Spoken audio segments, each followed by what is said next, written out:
Bine v-am găsit, bine v-am regăsit, dragilor din Zodia Balanță, oriunde v-ați afla. Suntem din nou împreună la o nouă lectură generală, dar va fi un set de mini-lecturi, ca să zic așa, despre viața sentimentală și despre cele 3 situații diferite în care vă puteți afla. Și astăzi voi avea prima lectură, o lectură evolutivă pentru perechi, da, pentru cupluri. Avem a doua lectură pentru cei care vă aflați într-o situație de trio și a treia lectură pentru cei care sunteți singurei. Așa, un pic să aruncăm un ochi și să vedem cam cum stă situația în viața voastră sentimentală. Așa că, dragilor, toți cei care aveți Soarele, Luna, Venus, ascendentul în Zodia Balanță, această lectură este de asemenea și pentru voi. Nu uitați, ca de fiecare dată vă readuc aminte, totuși este o lectură generală, așa că luați decât ceea ce rezonează cu voi, restul lăsați-le să zboare în univers, pentru că sigur sunt pentru alte energii care într-o mai mică sau mai mare măsură au o legătură cu Zodia Balanță. Așa că haideți să trecem la treabă. Să trecem la treabă și să vedem prima lectură pentru cei care sunteți în cuplu. Ce vine în viața sentimentală pentru dragii mei din Balanță care se află într-o relație de cuplu? Ce vine în viața sentimentală a dragilor mei din Balanță care se află în relație de cuplu?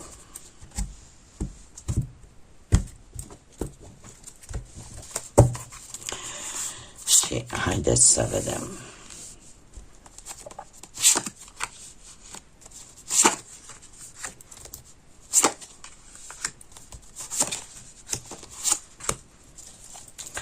Bun. Și avem... Cum sunteți voi? Voi în acest moment sunteți destul de cu capul în nori. Cel puțin aveți foarte multe vise, foarte multe așteptări, foarte multe speranțe sau cumva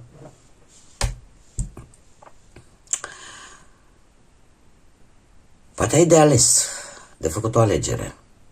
Și sunteți într-un moment așa în care încercați să evaluați șansele, da? Și să vedeți pentru a evita un anumit blocaj, da?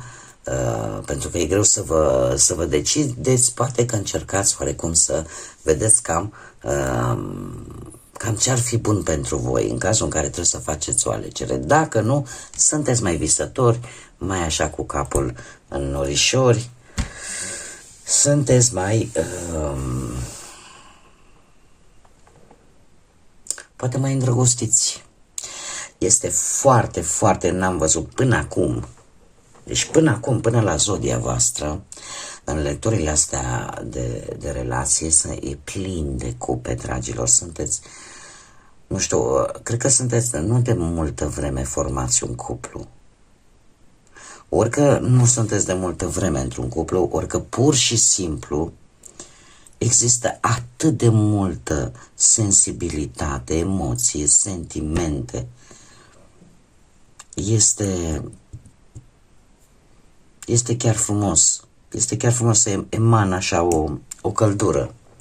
Acum, cum este perechea voastră? Perechea voastră este și ea la rândul ei foarte romantică.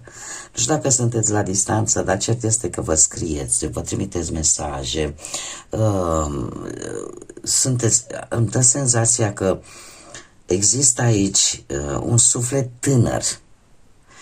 Ori voi sunteți tineri ca și vârstă și trăiți această experiență la maxim, ori chiar dacă aveți o anumită vârstă, sunteți mai maturi, totuși în sufletul vostru explodează acel tânăr romantic.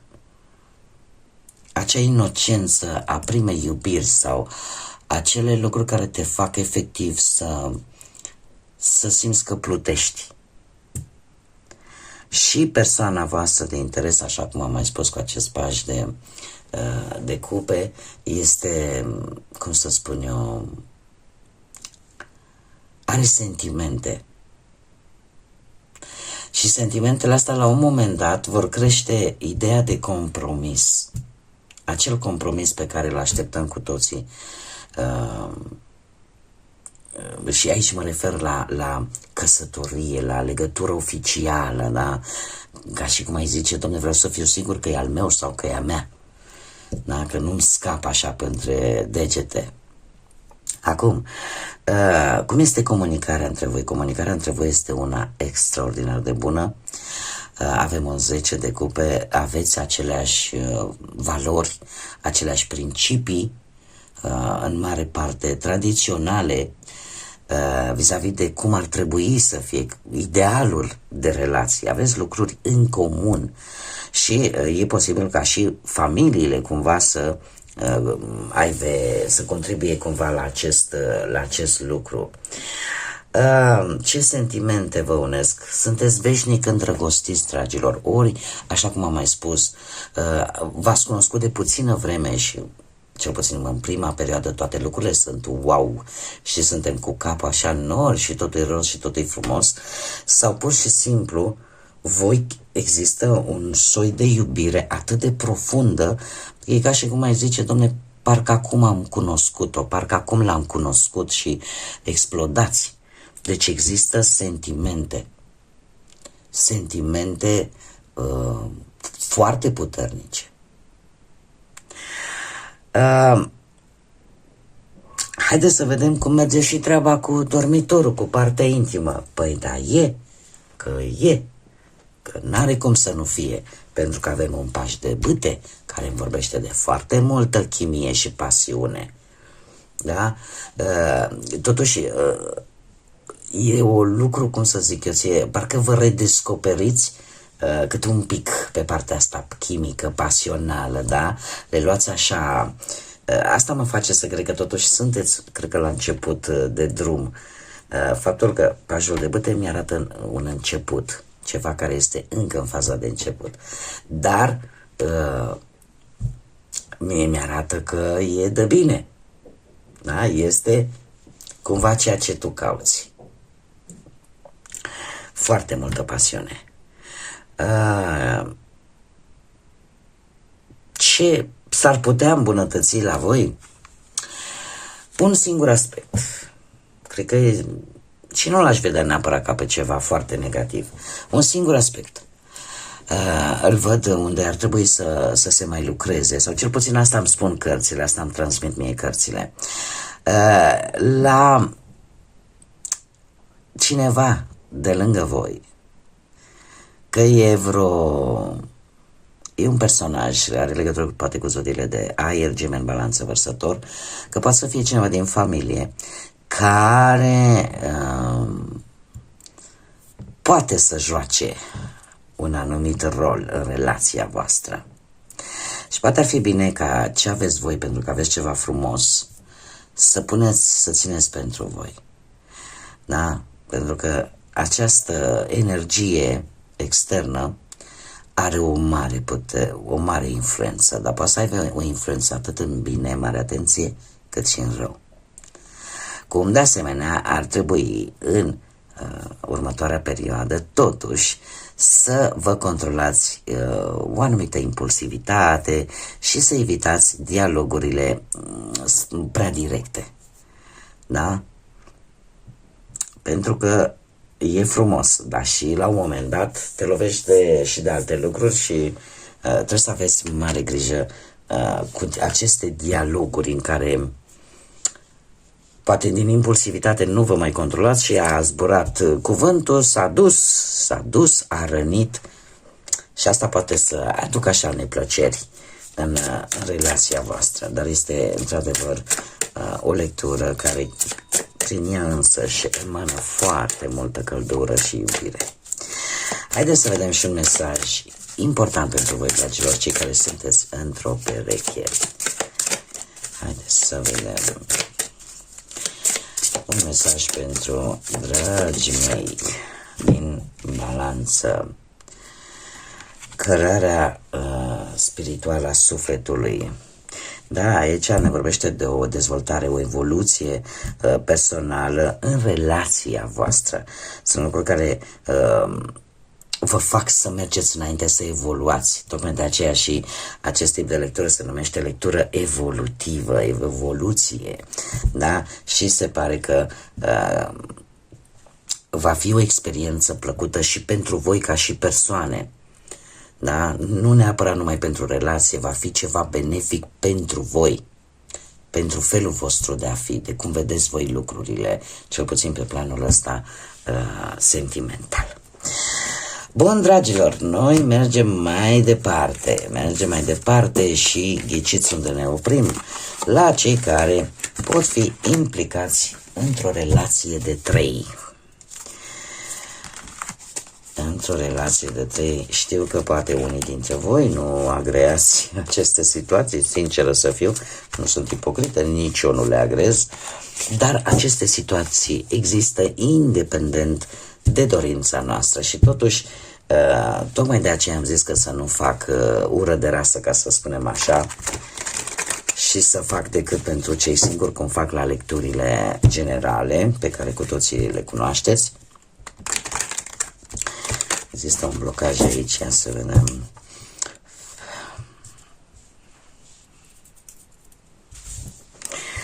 Haideți să vedem ce vine pentru cei care se află într-o legătură de trio din Zodia Balanță. Viața sentimentală, ce vine pentru dragii mei din Balanță în viața lor sentimentală, cei care aveți o lectură de 3.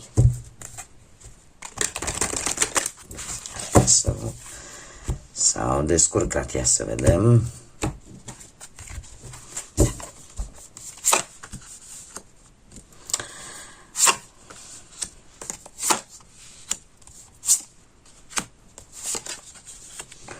Bun, situația actuală, voi vreți să renunțați.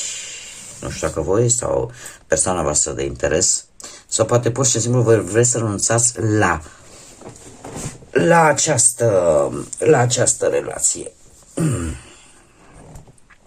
Sau poate persoana cealaltă vrea să renunțe, vrea să lase în urmă, e ceva care nu se îndeplinesc. Ori anumite condiții, ori pur și simplu cineva simte că nu e împlinit, că îi lipsește ceva esențial pentru interesul său. Ce aveți voi în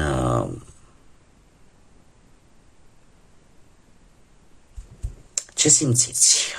Ce simțiți voi vis-a-vis de persoana voastră de interes? Voi sunteți destul de precauți și vreți să analizați mult mai bine această situație, pentru că cu pajul ăsta de monede aș zice că vrei să obții niște informații, dar sunt niște informații importante pentru tine și le veți obține. Ceea ce simțiți voi ca și oarece sentiment, și din ce văd eu aici, nu mai e ce trebuie, cred că nu mai e emoție. Cred că încet lucrurile s-au cam răcit. Dar chiar și așa, voi vreți să știți o anumită informație care pentru voi este importantă. Ce simte persoana voastră de interes față de voi? Și avem un 5 de cupe. Că e blocat. Că relația asta este blocată, că ceva l-a decepționat. Are o decepție vis-a-vis de voi. E ceva care nu-i convine la voi. Are senzația că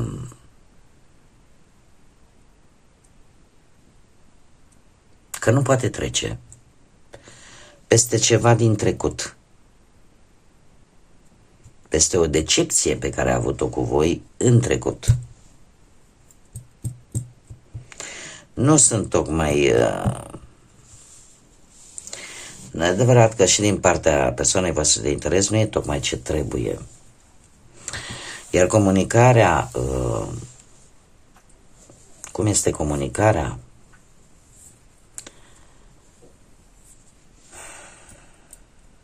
Trebuie bine zis, ce v-ar putea uni, ce v-ar putea despărți.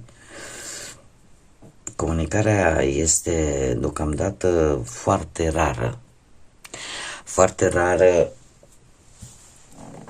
și asta ar putea duce la, cum să zic eu, la o răcire și mai profundă a legăturii. Pentru că acest 7 de monede îmi spune că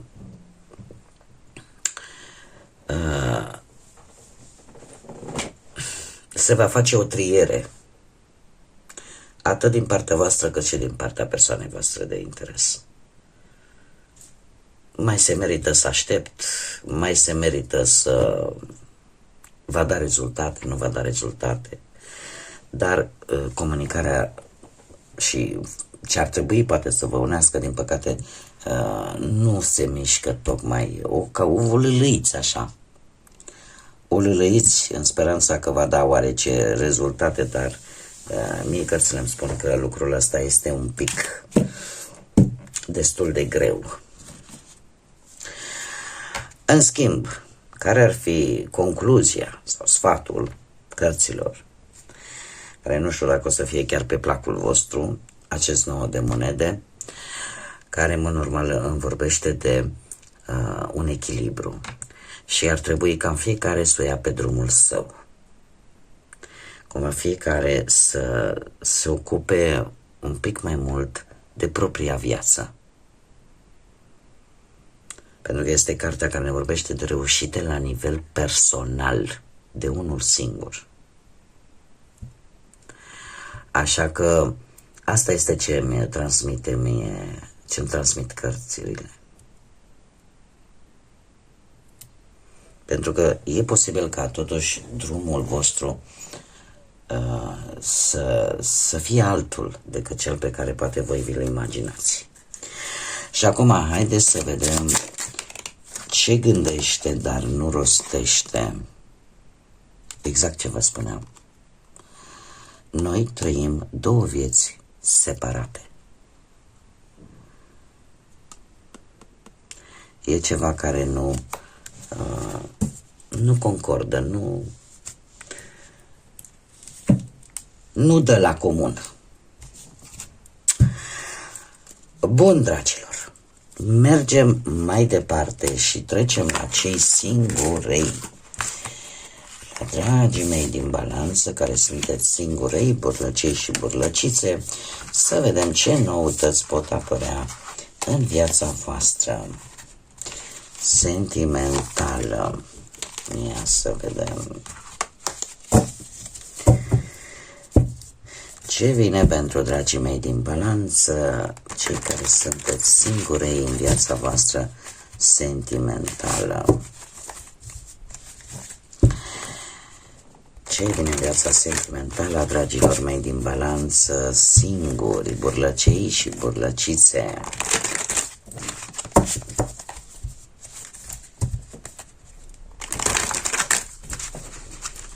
Așa, da, să deblocăm energiile, păi da. Bun, haideți să vedem ce vine pentru voi.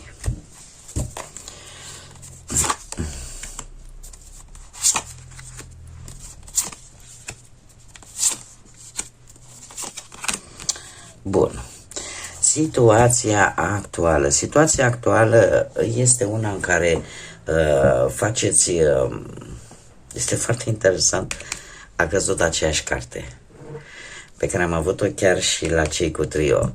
Situația actuală este cea în care aveți nevoie de un pic de timp, de răbdare, să vedeți cum stau lucrurile într-o anumită situație legată de viața voastră sentimentală.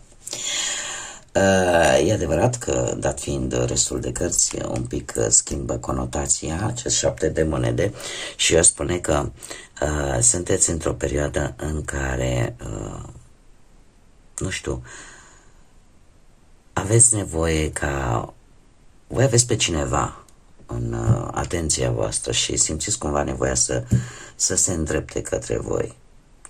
Dar deocamdată, cel puțin până în acest moment, e nevoie un pic de răbdare. Ce gândiți voi? Voi gândiți la ceva ce vi s-a întâmplat, la momente dureroase, poate. Gândiți că aveți puterea să treceți peste ce vi s-a întâmplat, chiar în trecutul vostru. Și tind să cred, pentru că experiența cu care veniți voi din trecut nu este tocmai una de dorit, ca să zicem așa. De ce? Pentru că e posibil să fi avut o relație în care o experiență, cel puțin,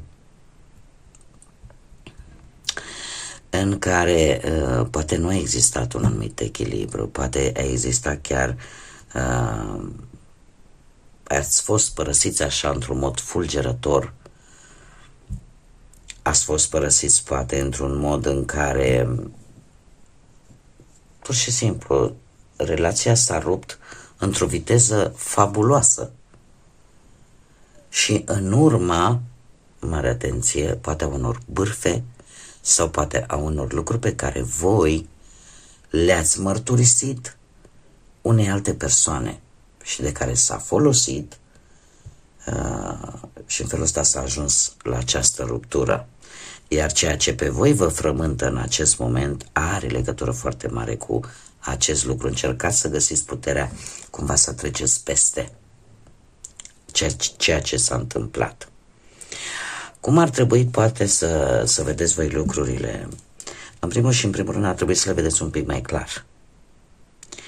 Și în momentul în care avem luna, așa ca și zodii, nu știu, avem zodii de aer, la fel ca și voi, berbec, balanță, gemeni, vărsător, și aici avem zodia pești. Cum ar trebui să vedeți lucrurile? În primul rând, ar trebui să vă dați un pic de timp să ieșiți din această nebuloasă a gândurilor, să încercați să vedeți lucrurile un pic mai clar, da? Înainte de a acționa sau înainte de a lua o anumită decizie. Cu ce vine viitorul, dragilor? Vine cu ceva la care nici măcar voi nu vă așteptați. Lucrurile se vor întoarce, roata destinului vine și spune: gata, ai încheiat un capitol, hai să ne pregătim pentru altul nou. Această roată a destinului, dat fiind situația negativă pe care voi ați traversat-o, mie anunță lucruri bune care vin în viața voastră sentimentală. Și eu aș zice că probabil că unicul lucru la care ar trebui să fiți un pic atenți, să nu vă grăbiți, să nu luați decizii în momentul în care vedeți că nu se văd foarte clar sau nu puteți voi, până nu ieșiți din această stare de 10 de spade, vindecați ce e de vindecat, dați-vă timp, aici vedem, e nevoie de răbdare. Dar e nevoie de răbdare pentru că deocamdată gândurile voastre sunt un pic haotice. Încă există o durere acolo care trebuie vindecată. Dar vin schimbări bune pentru voi. La momentul potrivit, când vă așteptați mai puțin în următoarea perioadă.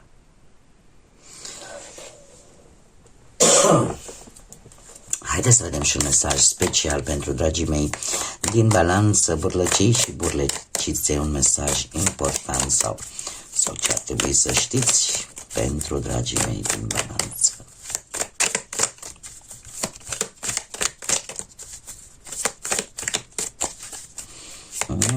Un mesaj, te rog. Un mesaj pentru dragii mei din balanță. Hopa. Ia uite, bă. Dar sunt foarte multe. Hai să vedem. Mai încercăm.